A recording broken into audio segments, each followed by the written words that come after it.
Dulur kemana nggon jagongan warung View aku Cak Supri. Aku ning sini. Nah, ya apa kabar sampean? Muga-muga bagas waras lan tetep njaga kesehatan dan kebahagiaan perlu dijaga ning. Bener. Kadang-kadang iso merucut itu bahaya.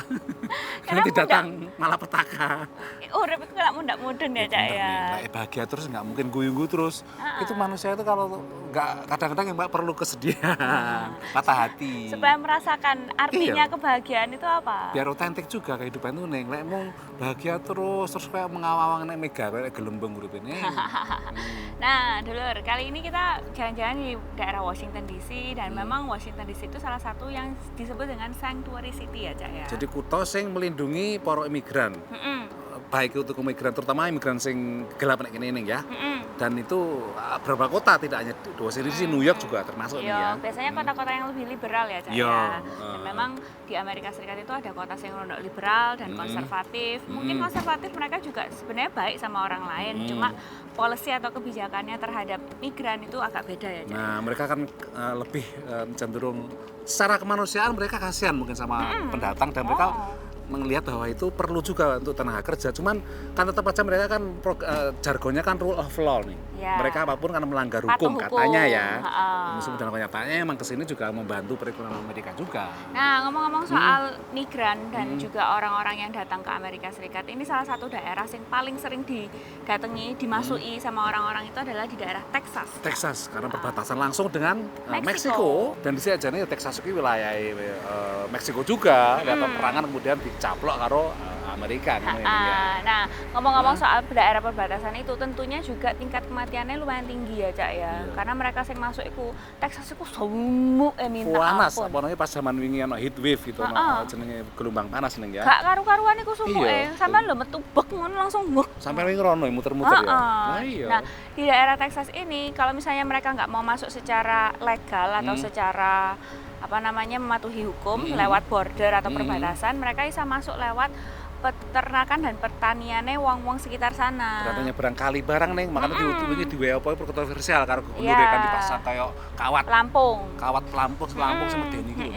Tapi masalahnya melewati daerah itu karena peternakan orang, gak ana sing jagani, yo kadang-kadang itu banyak orang yang meninggal di situ. Nah, ini anak ceritanya dulur, tonton ae.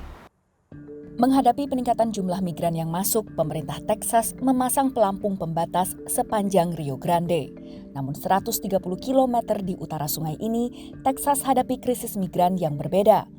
Brooks County memperoleh julukan The Killing Fields atau lahan pembunuhan karena banyaknya migran yang menjadi korban saat mencoba masuk ke Amerika Serikat.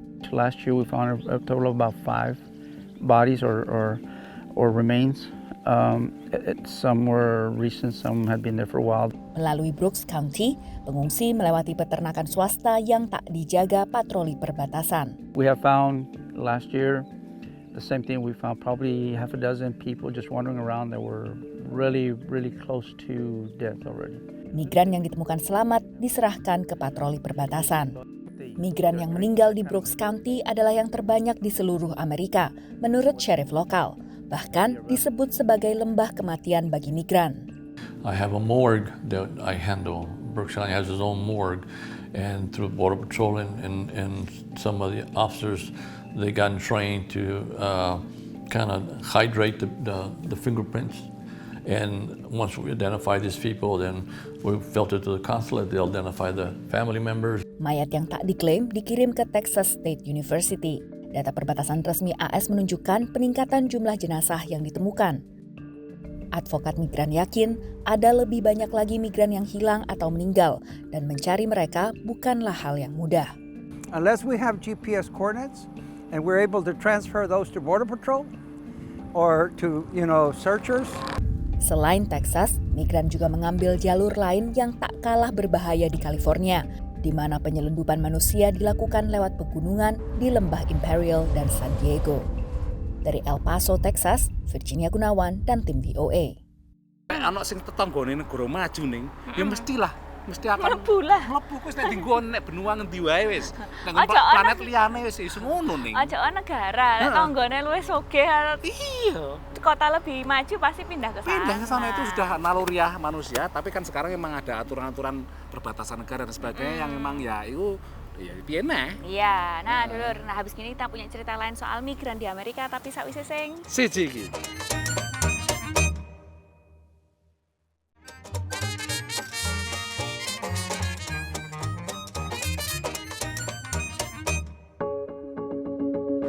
Nah, lur saya jagungan warung viewing ngomongin tentang imigran. Imigran. Nah, memang negara Amerika jadi negara imigran ini ya.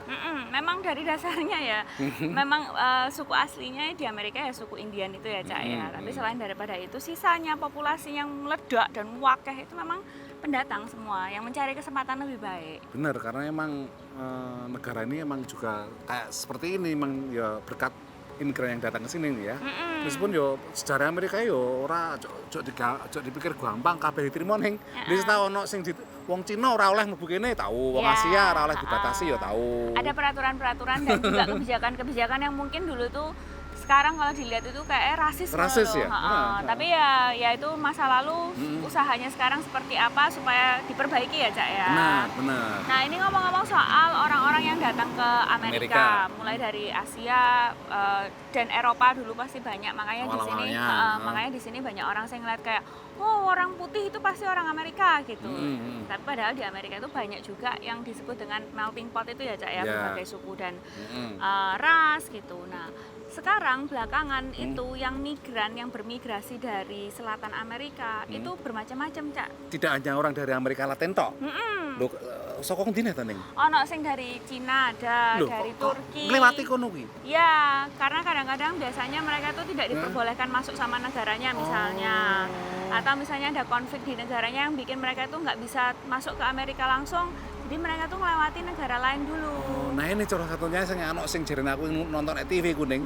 Kudu nglewati Darien Gap. Itu antara kayak hutan sing ra wis gong lewang-liwung sing akeh binatang buas dan jurang sebagainya antara Kolombia mbek Panama ning. Nah iku kudu nyebrang kono kuwi. Ya. Anak kono kuwi ya ana wong Afrika, wong Cina, wong Timur Tengah lewat kono kuwi. Orang India juga ada. Campur-campur karo wong Amerika Latin liyane. Ya. Nah, ini ada perubahan dari warga negara yang masuk ke Amerika kaya apa sapa wae. Tonton dulur. Migran dari berbagai bangsa mengayuh demi harapan kehidupan yang lebih baik, melewati sungai Rio Grande yang memisahkan Meksiko dari Amerika Serikat. Laki-laki yang tak ingin diidentifikasi ini mengaku punya bisnis kecil di Tiongkok. Ia melarikan diri dari dampak ekonomi pada masa lockdown pandemi dan ingin mencoba peruntungan di AS. 要发工资，还有我自己的生活费什么的，那现在压力都很大。那我们想通过正规的手术过来，那一个是美国这边完了以后不行，那中国那边也不行，那我逼得我们也没办法。 Pendatang lain dari Haiti yang menolak untuk menunjukkan wajahnya mengaku telah melakukan perjalanan ini selama 3 bulan bersama 4 anggota keluarganya. On t'a dit pour que patience avec nous parce que nous sorti loin et pays nous vraiment pas beaucoup punya yo tuer innocent. Selain harus menghindari tindak kriminal, para imigran juga tak jarang harus melewati hutan berbahaya di Kolombia dan Panama. Jorge dari Venezuela berjalan selama sebulan lebih. Ese es lo más fuerte. Gracias a Dios sobrevivió, pero fue lo más fuerte. Una persona que salió conmigo, decayó, pero pudimos salir de ahí. Eso es lo más fuerte que he vivido. Perubahan latar belakang migran yang masuk ke Amerika juga dirasakan pendeta komunitas di West Brownsville, Texas. Only all kind of ages, all kind of nationalities, but different backgrounds, social backgrounds. People with degrees, engineers, medical doctors, lawyers, architects. I mean, you can't tell that there's for them to leave their country being professionals is because something is not good for them. Petugas perbatasan AS memantau belakangan ada kelompok migran dari Venezuela, Kuba, Nicaragua, Haiti, bahkan dari Tiongkok dan Afghanistan.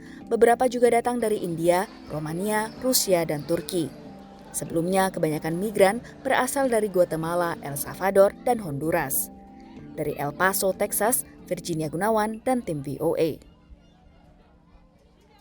Dijak melaku lho ning, kadang-kadang ono sing keluarga kuwi, anaknya digendong barang atau usia umur 5 tahun bayang lewat alas binatang buas dan sebagainya itu demi untuk memperbaiki urip nih. Iya, dan memang tadi yang dikatakan sama pendetanya itu juga kalau misalnya mereka punya pendidikan dan pekerjaan sing apik lah terus lah apa pindah ngono lek misalnya uripe gak susah nang negara. Iya lah pasti ada alasan yang kuat, uang berani resiko Kerja. nyawa loh nih. Sing mati kan ya wah kena dalan-dalan iku nih. Ya, nah itu memang mungkin kita harus lebih sensitif dan tanya sama orang-orang sakjane sampean nang kene iku lha apa. Lah yo kuwi. Nah, habis ini kita punya cerita lebih ceria dikit lah soal pengungsi di Amerika tapi sakwise sing CJG.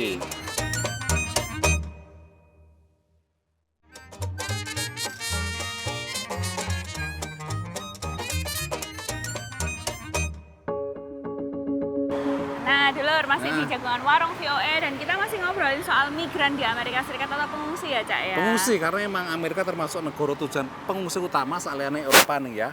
Masuk misalkan sapa ki Amerika cedhek nang nggon ndi ngono. Kan ada rodokan lorene rada kangelan ning. Kudu nyebrang adoh kuwi ya mungkin di sing paling akeh mungkin yang Amerika ya. Tapi Amerika itu adalah salah satu dari 26 atau 20-an negara yang ditentukan sama PBB untuk menerima pengungsi, Cak.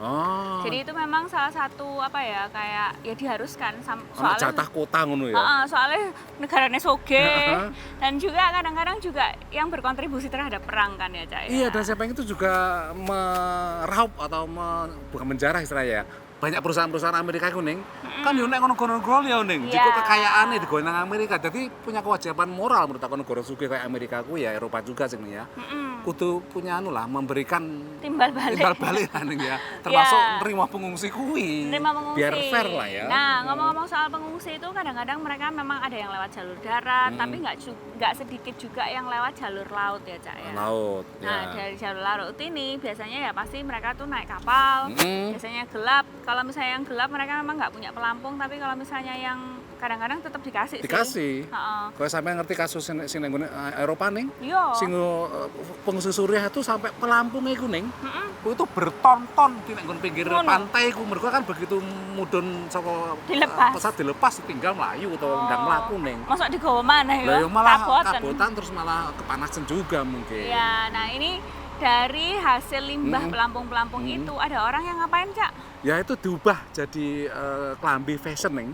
Nah itu juga sing duwe usaha iki yo dhisik ya migran ning. Oh ngono. Tapi ini di pedalaman Amerika ya. Nang Minnesota. Tak dulur. Ini bukan jaket pelampung biasa. Jaket ini dipakai para pengungsi dari berbagai belahan dunia yang mempertaruhkan nyawa dengan menyeberangi Laut Tengah untuk mencapai Eropa. Jaket-jaket ini kini diubah menjadi koleksi fashion yang diproduksi oleh Epimonia, perusahaan asal Minnesota yang diluncurkan tahun 2018. Orang tua dari pendiri Epimonia, Mohamed Malim, mengungsi dari Somalia saat konflik di tahun 1990-an. Malim lahir di kompleks kamp pengungsi Dadaab di Kenya sebelum akhirnya bermukim di Amerika Serikat. We take those life jackets and turn into a fashion piece. You know, the purpose behind that is, to create awareness of the refugee crisis globally and to support refugees, through sustainable fashion. Koleksi busana Malim dan beberapa jaket pelampung serta perahu yang dipakai para pengungsi ditampilkan dalam pameran di sebuah galeri di Washington DC pertengahan Juni lalu. Ajang ini menampilkan seni instalasi dan juga puisi tentang kisah-kisah manusiawi dari krisis pengungsi di Laut Tengah. This exhibit basically is a moment where we respect and we honor the refugees fleeing. We tell the stories of the refugees that flee from the home country. Organisasi Internasional untuk Migrasi PBB atau IOM mengatakan Laut Mediterania merupakan salah satu jalur penyeberangan laut paling berbahaya di dunia. Rute ini telah merenggut lebih dari 20.000 nyawa sejak tahun 2014 menurut Direktur IOM. Dalam pameran ini, Malim berkolaborasi dengan penyair dan penulis Amerika keturunan Somalia, Elias Yabarou, yang dikenal dengan nama panggung Alaku.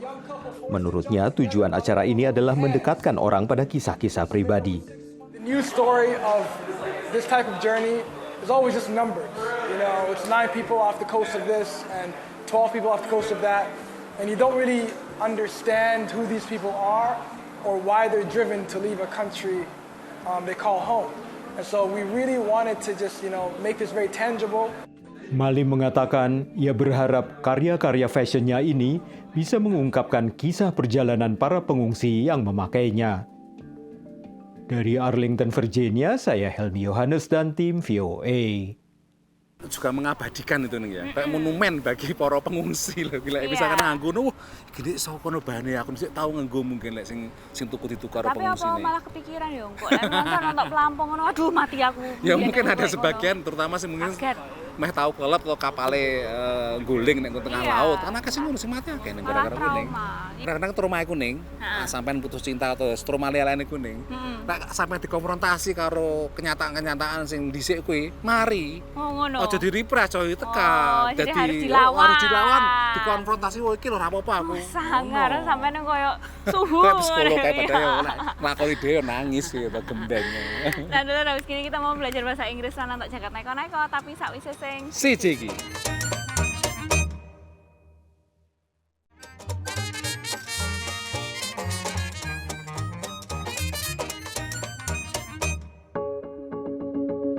Neng, yo ada pendatang luar biasa. Iya. Jadi ngomongin kita juga sebenarnya ada ya. Tentang kalau bahas tentang imigran. Tapi kita masuk juga cukup beruntung ya kan. Amerika Serikat itu lewat satu jalur legal, datang ke sini udah punya pekerjaan, ada tujuan ke sekolah. Bener. Banyak juga pengungsi itu yang datang ke Amerika itu lolak-lolak ngono lho, Cak. Pokoknya aku mau melarikan diri sik ngono. Terserah kok nyambut gawe apa, mangan apa, yang penting urip itu lebih enak tinimbang nek negara asale. Padahal ketika teko nek kene itu juga kadang-kadang nggak seperti seindah yang dibayangkan, Neng. Memang ada bantuan pemerintah selama 6 bulan nggak salah ya, ono sing jenenge perumahan, terus kupon makanan juga di Dumi, tapi setelah itu ya kudu mandiri nih. Jadi ya ada tantangan bahasa juga mungkin. Jadi enggak segampang itu, tapi ya dibanding mungkin ya karo negara asalnya dan kesengsaraan sing dalam itu ya luwih apik lah ning ya. Nah, bahasa itu memang jadi satu kendala karena kalau misalnya sampean pengen punya pekerjaan yang lebih baik atau bahkan komunikasi sehari-hari minta pekerjaan itu juga pakai bahasa Inggris kan? Bahasa Tarsan wis. Ya bisa saja nih. Engko lek misalnya minta sak piro ngono. Kongkon kerjakno nyuci piring malah sampean bikin roti. Memang aneh repot sih. Daripada bingung, mending kita belajar bahasa Inggris dalam English in a minute. Welcome to English in a Minute. Every language has weather-related expressions. Two common weather conditions are rainy and sunny. Jonathan, are you coming to my lawn care party? We need to mow the lawn, pull the weeds, and cut down a dead tree. Of course, I will be there. You know, you also said you were coming to my paint my kitchen party, and you didn't. This time I will. Come rain or shine, I will be at your place Saturday morning. Come rain or shine means something will happen no matter what. It's a promise. You can even use the phrase when talking about the actual weather. So, if you invite people to an outdoor party, you can tell them it will happen come rain or shine. And that's English in a minute. Saiki gilirane jagat neko-neko.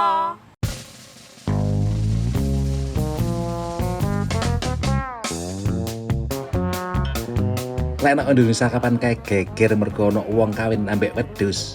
Nang kutha San Pedro Guatemala, Meksiko, wali kota kawin ambek bajul. Bedane kawine Walcott ambek bajul iki direstui ambek warga kutha mergo iki dadi ritual berkah alam. Supaya ojo nyokot mantene lanang, monconge bajul umur 7 tahun iki ditaleni. Manten lanang dandan koyo dadi manten beneran, bajule didandani koyo manten wedok. Ono acara manten lanang ngambung bajul barang supaya tambah berkah. Sakjane acara ki mung simbolik lir, jek mikir bulan madune barang yo.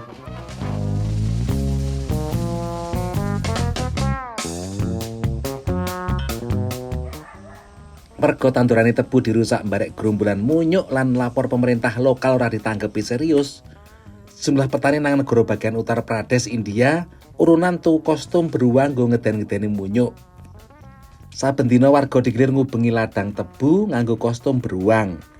Masih paras lan iso klempeken, cara iki terbukti cukup ampuh nggo nyegah gerombolan munyuk sing rusak tanduran tebu. Lek wis ora wedi maneh, ganti wae kostum bajul.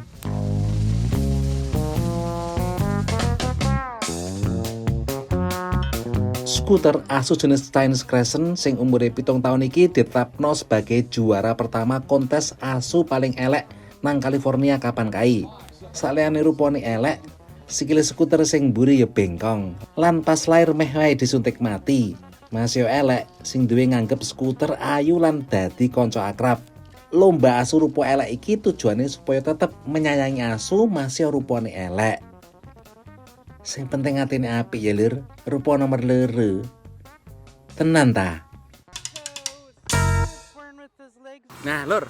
Berarti ya wis ngono kuwi lah tema sing kadang-kadang sering dibahas nang Amerika ya saiki memang termasuk isu kampanye juga ya tentang migran nih. Hot button issue orang kalau ngomong itu, isu-isu yang paling sering dibahas dan juga sangat terpolarisasi ya.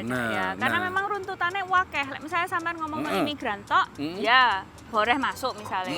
Tapi ada masalah legalitasnya di Amerika, prosesnya untuk jadi legal. Dan kenyataannya mana Amerika gitu lho ya. Saiki kan sekitar 11 juta warga sing dianggap iku ilegal nek kene. Oh ning. Dadi wakeh belum nanti terus beranak pinak ya. Beranak pinak langsung anak nek kene lahir cepot nang Amerika meskipun bapak ibune ilegal jadi legal warga Amerika. Tapi sing isih ilegal iku akeh ning. Nah, dulu sudah 30 menit kami menemani sampean. Misalnya sampean dua pertanyaan atau pengen tahu cerita-cerita apa sing ono nang Amerika langsung kirim ke email warung@voanews.com. Nang media sosial sampean iso kirim nang YouTube, Twitter, karo Instagram. Wis kata kucine VOA Indonesia sampean wis mlebu demak plung gampang. Dari Washington DC aku ning sini. Aku Cak Supri. Nyuwun pamit dulur.